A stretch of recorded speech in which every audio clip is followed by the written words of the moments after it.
नमस्कार विद्यार्थियों।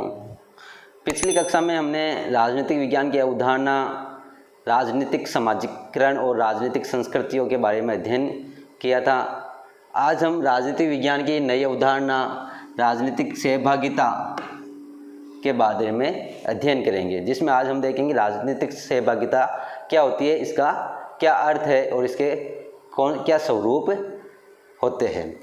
राजनीतिक सहभागिता जैसे शब्द से, नाम से ही पता चलता है कि राजनीति के अंदर सह यानी साथ, भागिता यानी राजनीति के में आपके क्या भागीदारी है, आप किस प्रकार उसके अंदर हिस्सेदारी रखते हो, उसको कहते हैं राजनीतिक सहभागिता।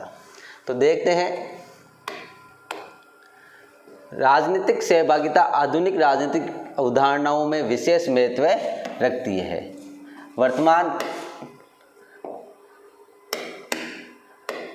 वर्तमान के अंदर आधुनिक जो राजनीतिक है, उनमें राजनीतिक सहभागिता विशेष महत्व रखती है। इसका अर्थ है जनसाधारण, राष्ट्र के जो सामान्य नागरिक है, आम नागरिक है, कि राजनीतिक जो प्रक्रिया है, राजनीतिक जो व्यवस्था है, हमारी जो राजनीतिक व्यवस्था है, राजनीतिक जो संरचना बनी हुई है या राजनीतिक व्यवस्था के अंदर जो कार्य होता है, वह उनमें प्रत्यक्ष या परोक्ष रूप से, डायरेक्ट या इनडायरेक्ट, प्रत्यक्ष या परोक्ष रूप से भागीदारी, यानी कि जो आम नागरिक है राज्य के, उनकी राजनीतिक व्यवस्था में किस प्रकार की भागीदारी है, डायरेक्ट या इनडायरेक्ट। जब राजनीतिक व्यवस्था के सदस्य द्वारा व्यवस्था के सुचारू संचालन में विभिन्न स्तरों पर राजनीतिक प्रक्रियाओं में जन भागीदारी सुनिश्चित की जाती है, तो इस प्रवृत्ति को जन सहभागिता या राजनीतिक सहभागिता कहा जाता है। जब राजनीतिक व्यवस्था के अंदर, राजनीतिक प्रक्रिया के अंदर आम नागरिकों की भागीदारी को सुनिश्चित किया जाता है, उनका सहयोग लिया जाता है, तो उसको राजनीतिक सहभागिता या जन सहभागिता कहा जाता है।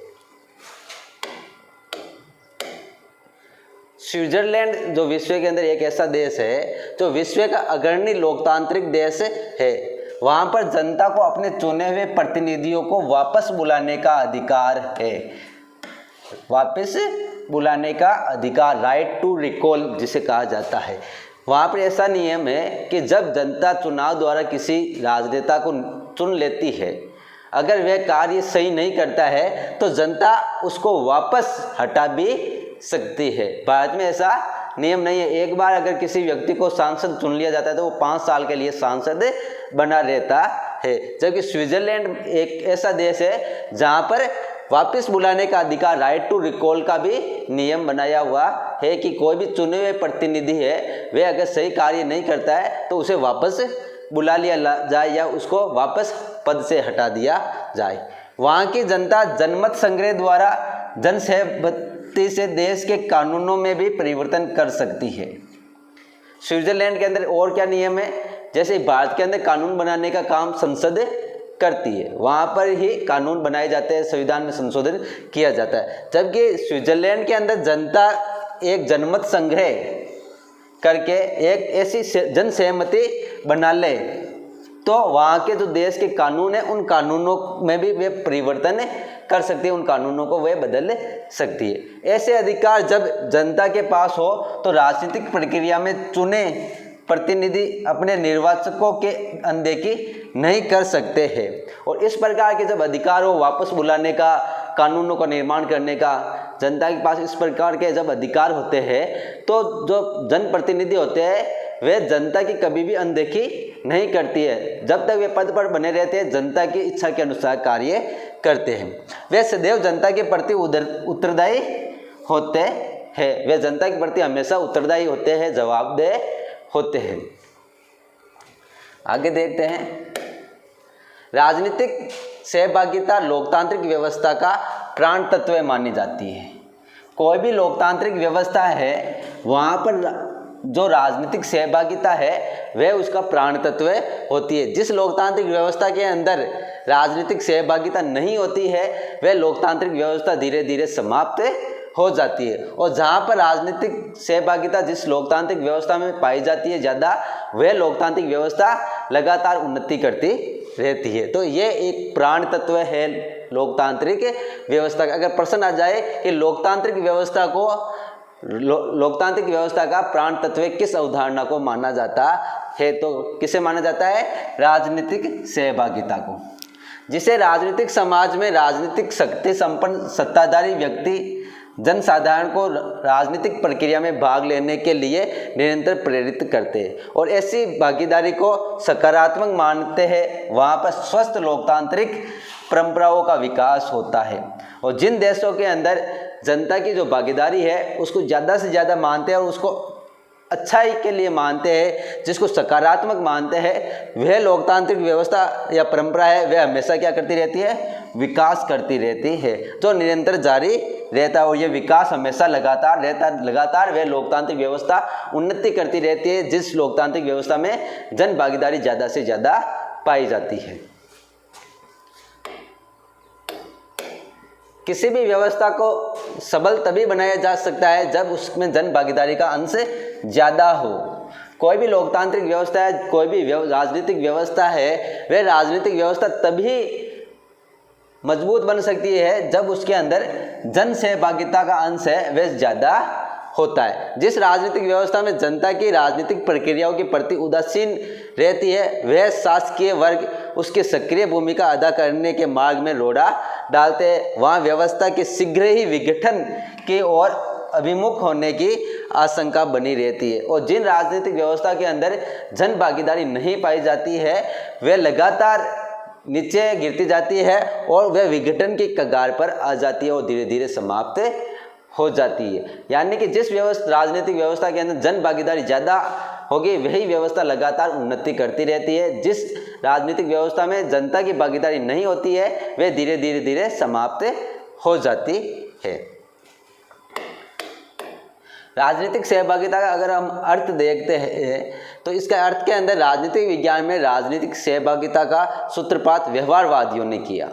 राजनीतिक विज्ञान के अंदर जो राजनीतिक सहभागिता की अवधारणा है वह व्यवहारवादियों ने दी। हमने पहले ही दे दिया कि द्वितीय विश्व युद्ध के बाद में जब व्यवहारवादियों ने अंत्य अनुशासनात्मक अध्ययन प्रारंभ किया तो समाजशास्त्र के साथ जब राजनीतिक विज्ञान को जोड़कर पढ़ा गया तो कुछ नई अवधारणाएं हमारे सामने आई, जिसके अंदर राजनीतिक समाजीकरण, राजनीतिक विकास, राजनीतिक संस्कृति, राजनीतिक सहभागिता थी। यद्यपि इस अवधारणा का प्रारंभिक संदर्भ है, इस राजनीतिक सहभागिता का हम प्रारंभिक जरूरी नहीं व्यवहारवादियों ने ही इसको दिया, इससे पहले भी ये राजनीतिक विज्ञान के अंदर देखने को मिलती है। प्रारंभिक संदर्भ रूसो, जीन जैक्स रूसो जो थे, रूसो तथा गणतंत्रवादियों के लेखों में प्राप्त होती है। रूसो ने जो किताबें लिखी और जो गणतंत्रवादी लेखक थे, विचारक थे, उनके द्वारा लिखे गए जो पुस्तकें थी उनमें देखने को मिलता है। राजनीतिक सहभागिता से तात्पर्य है राजनीतिक व्यवस्था में विभिन्न स्तरों पर नागरिकों की संपूर्ण भागीदारी। राजनीतिक सहभागिता का सीधा सा मतलब है नागरिकों की संपूर्ण भागीदारी कितनी है। जितनी नागरिकों की भागीदारी राजनीतिक व्यवस्था में होती है उतना ही उसमें जन सहभागिता पाई जाती है। यह उन स्वैच्छिक क्रियाओं और प्रतिक्रियाओं से संबंधित है जिनमें नागरिक या जनता भाग लेती है और प्रत्यक्ष या परोक्ष रूप से जन नीतियों का निर्माण में भाग लेती है। वे अंततः शासन में नीति निर्माण की संपूर्ण प्रक्रिया को प्रभावित करती है। वह सत्ताधारी लोगों की मनमानी पर अंकुश लगाती है। यह किसने कहा है? मेगेलोव्स्की ने राजनीतिक सहभागिता की परिभाषित करते हुए कहा है कि यह यानी राजनीतिक सहभागिता उन स्वैच्छिक क्रियाओं और प्रतिक्रियाओं से संबंधित है जिनमें नागरिक या जनता भाग लेती है और परोक्ष या प्रत्यक्ष रूप से जन नीतियों के निर्माण में भाग लेती है। वह अंततः शासन में नीति निर्माण की संपूर्ण प्रक्रियाओं को प्रभावित करती है। वह सत्ताधारी लोगों की मनमानी पर अंकुश लगाती है। तो जहाँ पर जन सहभागिता ज़्यादा पाई जाती है वहाँ पर जो सत्ता का प्रमुख होता है वह मनमानी नहीं कर सकता है, उस पर प्रतिबंध जनता लगाती है जन सहभागिता के रूप में। राजनीतिक सहभागिता के स्वरूप की जब हम बात करते हैं तो सिद्धांत रूप से राजनीतिक सहभागिता के दो स्वरूप पाए जाते हैं, एक विकासपरक और दूसरा है लोकतांत्रिक। दो प्रकार देखने को मिलते हैं इसके। विगत 60 से 65 वर्षों में राजनीतिक सहभागिता के अध्ययन को त्वरित प्रसार लोकतांत्रिक नीति निर्माण में नागरिकों की सक्रिय भागीदारी के महत्व को परिलक्षित करता है। पिछले 50-60 सालों में राजनीतिक सहभागिता की जो अवधारणा है वह बहुत ही महत्वपूर्ण हो गई है।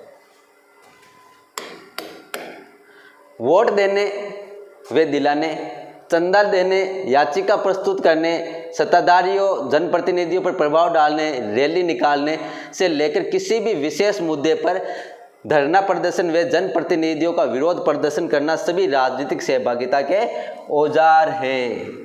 प्रश्न आ जाए कि राजनीतिक सहभागिता के औजार कौन कौन से हैं, साधन कौन कौन से, किस किस रूप में राजनीतिक सहभागिता प्रकट होती है, तो वोट देने के रूप में या वोट दिलाने के रूप में, चंदा देने के रूप में, याचिका प्रस्तुत करने के रूप में, सत्ताधारी जनप्रतिनिधियों पर प्रभाव डालने के रूप में, रैली निकालने के रूप में, किसी भी विशेष मुद्दे पर धरना प्रदर्शन या जनप्रतिनिधियों का विरोध करना राजनीतिक सहभागिता के औजार है। जो शासकीय गतिविधियों व उत्तरदायित्व में बढ़ोतरी हुई है, राजनीतिक सहभागिता में भी अप्रत्याशित वृद्धि हुई है। जिस प्रकार हम राजनीति के अंदर उत्तरदायित्व के अंदर वृद्धि करते हैं जनप्रतिनिधियों के, तो उसी के साथ साथ सहभागिता में भी वृद्धि हुई है। आगे देखते हैं। वास्तव में राजनीतिक सहभागिता के अध्ययन का प्रारंभ ही इस बात पर निहित है कि लोकतंत्र और राजनीतिक सहभागिता दोनों अविभाज्य है। जहाँ पर लोकतंत्र पाया जाएगा वहाँ पर राजनीतिक सहभागिता पाई ही जाएगी। बिना राजनीतिक सहभागिता के लोकतंत्र की स्थापना कर ही नहीं सकते हैं, क्योंकि लोकतंत्र का प्राण तत्व वही है क्या, राजनीतिक सहभागिता। पेरी जो राजनीतिक विज्ञान के विद्वान हुए, उन्होंने लिखा है कि राजनीतिक सहभागिता से संबंधित प्रत्येक पुस्तक लोकतंत्र से भी संबंधित होती है। यानी राजनीतिक सहभागिता से संबंधित अब कुछ भी लिखते हैं तो वह लोकतंत्र से संबंधित होगा ही होगा, क्योंकि लोकतंत्र और राजनीतिक सहभागिता को अलग अलग नहीं किया जा सकता। बेंजामिन बार्बर ने लिखा है कि सशक्त सहभागी लोकतंत्र की पूरे जोर से वकालत की है। इसने बेंजामिन बार्बर ने, उसने यह भी कहा है कि सशक्त सहभागी लोकतंत्र कमजोर उदार लोकतंत्र की तुलना में बेहतर विकल्प है। क्या लिखा है कि कमजोर उदार लोकतंत्र की तुलना में बेहतर विकल्प है क्या, राजनीतिक सहभागिता। सशक्त सहभागी लोकतंत्र है जहाँ पर नागरिकों की सहभागिता ज़्यादा पाई जाती है, वह कमजोर उदार लोकतंत्र की तुलना में अच्छा है। उसने यहाँ पर टाइपिंग एरर हो गया था,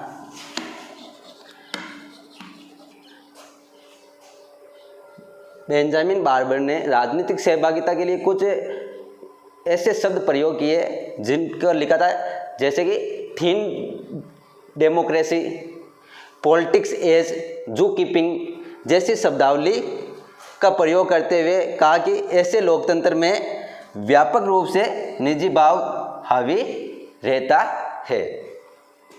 आगे देखते हैं। बेंजामिन ने एक मजबूत लोकतंत्र की आवश्यकता पर बल देते हुए कहा कि ऐसे लोकतंत्र के लिए आवश्यक है कि प्रतिद्वंदी नागरिक समूह बिना किसी मध्यस्थ के सीधे स्वशासन में भाग ले, जिसमें प्रत्येक व्यक्ति को दूसरे व्यक्ति से सीधा संपर्क हो। इस संबंध में किसी मध्यस्थ या विशेष योग्य बिचौलिए की आवश्यकता नहीं होनी चाहिए, यानी कि जनता की डायरेक्ट भागीदारी होनी चाहिए। राजशाही से लोकशाही की परिवर्तन यात्रा प्रस्तुत नागरिकों के निरंतर बढ़ती हुई आकांक्षाओं और अपेक्षाओं का ही परिणाम कही जा सकती है। लोकशाही ने जब सैद्धांतिक प्रक्रिया से आगे बढ़कर प्रतिनिधि लोकतंत्र का स्वरूप ग्रहण किया, तब से राजनीतिक सहभागिता का आकारित होने लगी। कहने का मतलब जब राजनीतिक जो सत्ता का स्वरूप है वह परिवर्तन धीरे धीरे हुआ तो वह जन सहभागिता के आधार पर ही हुआ था। आज की कक्षा में इतना ही। नमस्कार।